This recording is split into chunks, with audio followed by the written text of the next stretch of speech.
Mi nombre es Beatriz Borges, directora ejecutiva de CEPAS,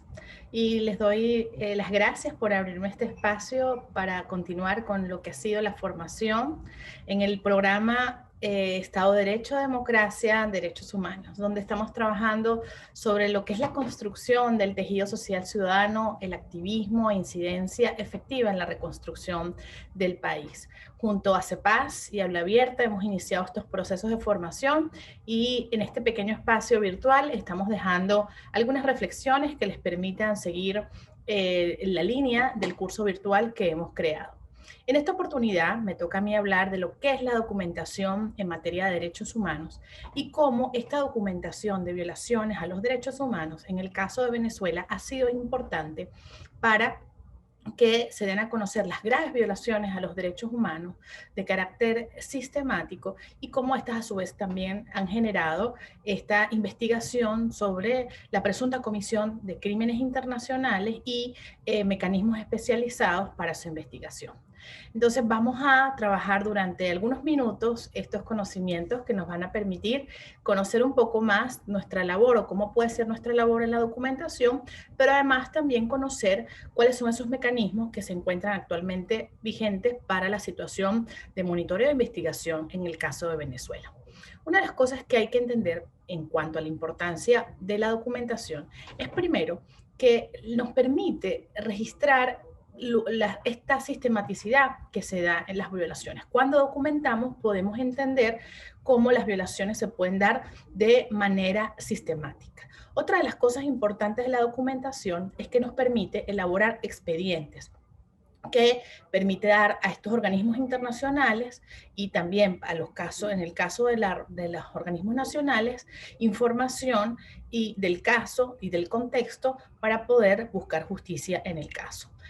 Y esto tiene que ver con otro tercer elemento, que la documentación contribuye con la lucha en contra de la impunidad. En ese sentido, esta documentación permite que se abran procesos de carácter judicial para poder identificar a los responsables y también que puedan ser sancionados. Otra de las cosas importantes de la documentación es que nos facilita a identificar patrones, que esto ayuda y sobre todo ayuda mucho en el caso de Venezuela para identificar que los casos que ocurren no son casos aislados, sino que se configuran en patrones sistemáticos. Y justo también permite que las víctimas se reconozcan entre sí como un colectivo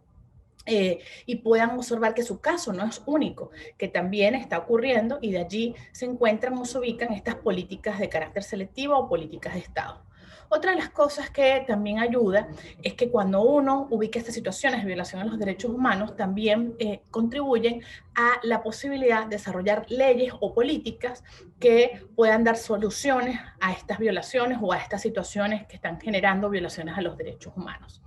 Y también posibilita justamente los mecanismos, y eso ocurrió también acá en el caso de Venezuela, mecanismos de alerta temprana para avisar que estas cosas están ocurriendo. Muchas organizaciones, desde los principios de la emergencia humanitaria, por ejemplo, o en los momentos de las protestas, identificaron o hicieron estas alertas de cómo estas violaciones a los derechos humanos venían siendo cumpliéndose con patrones y viniendo estableciéndose carácter de sistematicidad. Entonces, la documentación nos ayuda con todos estos aspectos. Otra de las cosas que es importante cuando vayamos a documentar es entender cómo documentar y cómo en el proceso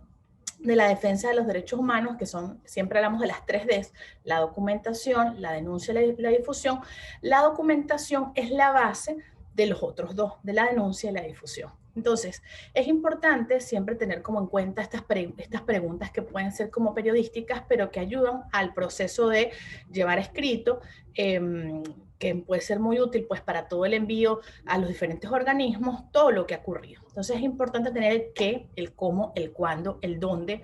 el por qué y el para qué y quiénes. Es decir, primero todo lo que es la identificación del afectado, el individuo, la persona o las personas o el grupo. También los órganos o la persona agraviante, nombre, órgano al que pertenece, identificar siempre el lugar y la hora donde ocurrieron los hechos. También poder hacer una narración de las circunstancias, de los testigos, de las pruebas, quién atendió el reclamo, tener un registro de la persona, sobre todo poder darle seguimiento, nos ayuda el tener el registro de la hora y justamente también la respuesta que le dé al afectado. Y es importante también cuando hagamos ese proceso de documentación, poder tener esa respuesta al afectado y poder tener justamente cuáles son esos derechos que nosotros identificamos en primer lugar como afectados. También esa documentación nos permite, en casos concretos, y si el caso lo merita, hacer una difusión por las herramientas de redes sociales, ya que si muchas veces dar a conocer esa violación, generar conciencia y solidaridad, impide también que esa denuncia o esa situación quede en el olvido, y pues también esta difusión ayuda a que todos estemos alertas de que eso está ocurriendo y se haga también una presión para que se dé respuesta. Entonces, el uso de los medios de comunicación, las redes sociales, la protesta pacífica, también la activación de la solidaridad, la recolección de firmas, pueden ser muy útiles a la hora de dar una difusión a esta documentación que hemos hecho y generar presión para que se dé respuesta. Ahora bien, una vez que hemos agotado las instancias nacionales, en el caso de que pueda ser esto posible y no lleve en riesgo a la víctima, lo recomendable es hacerlo, asistir a la Defensoría, a la Fiscalía y poder tener a la Defensoría del Trabajo, a los consejos de protección, de acuerdo a la instancia nacional que sea competente para el caso. Es importante también, si no hay respuesta y si en el caso como pasa en Venezuela, pues no hay posibilidades de agotamiento de estos recursos internos porque no hay una respuesta y porque el sistema está caído, es importante tener en cuenta la posibilidad de hacer una estrategia de llevar el caso o llevar la situación a los sistemas internacionales de protección. Y ahí entro un poco con el resumen de lo que ha ocurrido en el caso de Venezuela, sobre todo con los mecanismos extraordinarios. Todos estos procesos de documentación, de envíos de informes que se realizaron durante años por sociedad civil venezolana, por víctimas y por organizaciones, ayudó a que se generaran mecanismos extraordinarios en Naciones Unidas. Y el Consejo de Derechos Humanos, viendo la situación de derechos humanos que ocurrió en el país en los últimos años, en el año 2019 y en el 2020, aprobó en su seno resoluciones que permiten dar este monitoreo a lo que se ha entendido como graves violaciones a los derechos humanos, que incluso ya organismos creados por el mismo Consejo han identificado como estas constituyen o se constituyen en presuntas violaciones o crímenes internacionales o crímenes de lesa humanidad. Entonces, ahora en esta segunda parte, un poco lo que les voy a hablar son de esos mecanismos que se han creado por el mandato del Consejo. Uno tiene que ver con la posibilidad que la oficina de la alta comisionada tenga un mandato o una presencia en Venezuela. Y en este caso, pues se han dado dos memorandos de entendimiento, uno en septiembre de 2019, otro en septiembre de 2020, que ha establecido que la oficina pueda estar en terreno en el país y que tiene pues su personal y se encuentra constantemente en monitoreo de las violaciones sistemáticas a los derechos civiles, políticos, económicos, sociales de los venezolanos, y justamente está dando seguimiento a lo que es el deterioro de la calidad de la población. En este mandato no solamente tiene la posibilidad la oficina de la alta de dar seguimiento, sino también de ver y verificar el cumplimiento de las reglas, de las recomendaciones que se le ha dado en los distintos informes. Asimismo, estas resoluciones han establecido la importancia de la visita de los procedimientos especiales a Venezuela, estableciendo que al menos se pudiesen dar 10 visitas en los próximos 2 años, es decir, a partir de septiembre a 2021. Sin embargo, por la pandemia, se tuvo que reprogramar lo que fueron las visitas de estos relatores y están dándose a partir de este año 2021.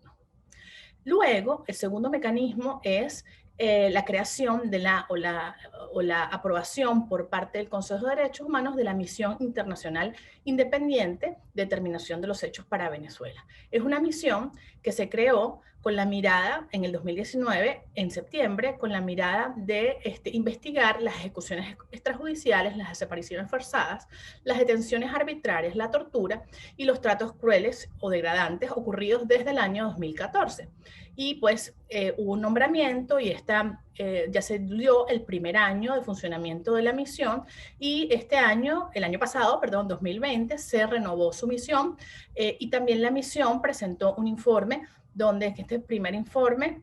representa, investiga lo que ha sido pues, la documentación extensa y profunda de un número de casos importantes sobre lo que son la comisión o la responsabilidad del Estado penal en el marco del derecho penal nacional e internacional, y justamente la recomendación de lo que ha sido la aplicación del principio de jurisdicción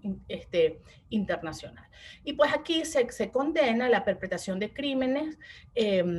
por parte del Estado venezolano y la represión como una política selectiva a los principales líderes políticos y figuras públicas vinculadas a la oposición.